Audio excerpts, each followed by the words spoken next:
So today's topic is punching and moving. Now here's the deal. Boxers, MMA fighters, generally fighters in general, dumb as that may sound. So either they punch or they move.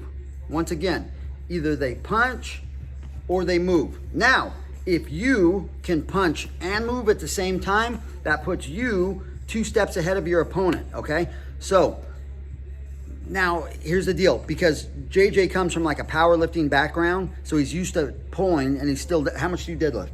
Like 495. So he's deadlifting 500 pounds, okay? And that's a lot of weight to pull up off the ground. Dead weight, that's a ton of weight.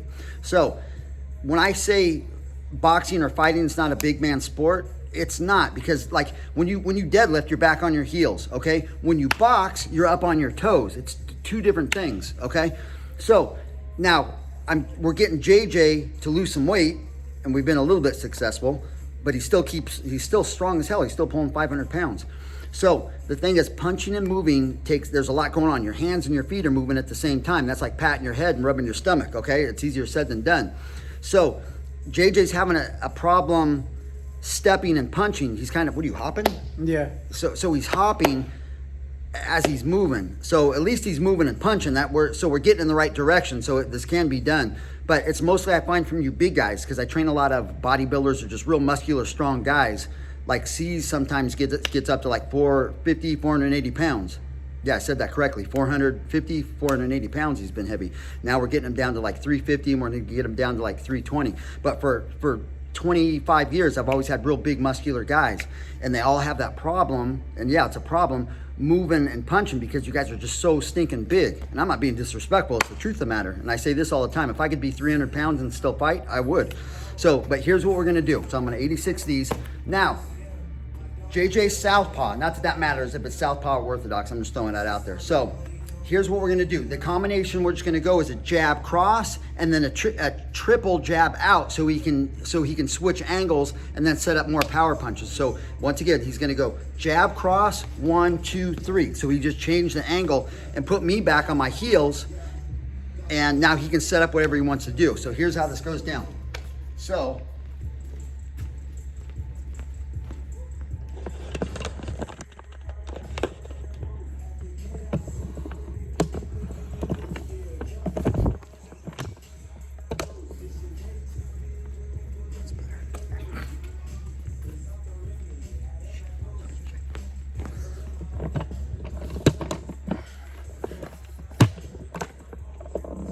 you're gonna be YouTube famous on this one, JJ. You know how many bodybuilder dudes are gonna watch this?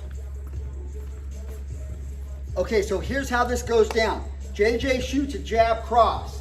Boom, boom. Now, the idea, what you need to do is jab and move, punch and move at the same time. Boom, boom, boom. Okay, so today we're doing 3 jabs. One more time. So he's gonna shoot a jab cross. So JJ's gonna shoot a jab cross. Now, 1, 2, 3. Now, if you notice, JJ was like hopping, okay? Which he got there, but that wasn't the most effective way to do. You want to step, so your feet are always underneath you and always on the mat or the ring, the floor, to where you can spring again. If you'll time somebody who's hopping and just light them up, because there's nothing under their feet, and then once they land, they have to set and go. So hopping is not a good thing. So one more time. So now, so I'm gonna show it once. I'm gonna do it once. So I went jab, cross, step and move, step and punch, step and punch.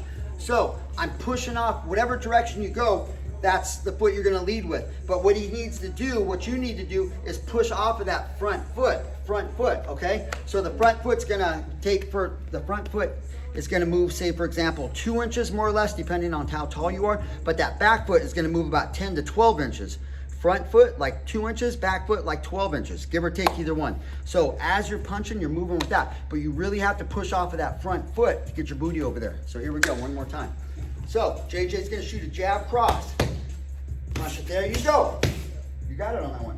That was money. Okay, one more time. Now, when you're drilling these, when you're doing this, that was slow. I mean, and that was perfect, because slow is smooth and smooth is fast. Please don't rush into any of these drills or combinations, because it just kind of backfires on you. Go nice and slow, and then after you kind of get it down, pick its speed up a little bit more. So we're gonna hit this one more time. Jab cross, step and move, step.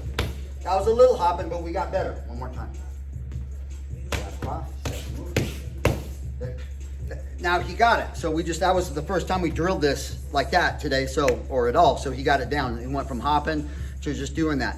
So just work into it slow, but ideally what you want to do is you, for sure, want to be the last person punching, but make that angle as you're doing it. So it's going to open up more doors and create better angles, and it's just going to make life much easier for you.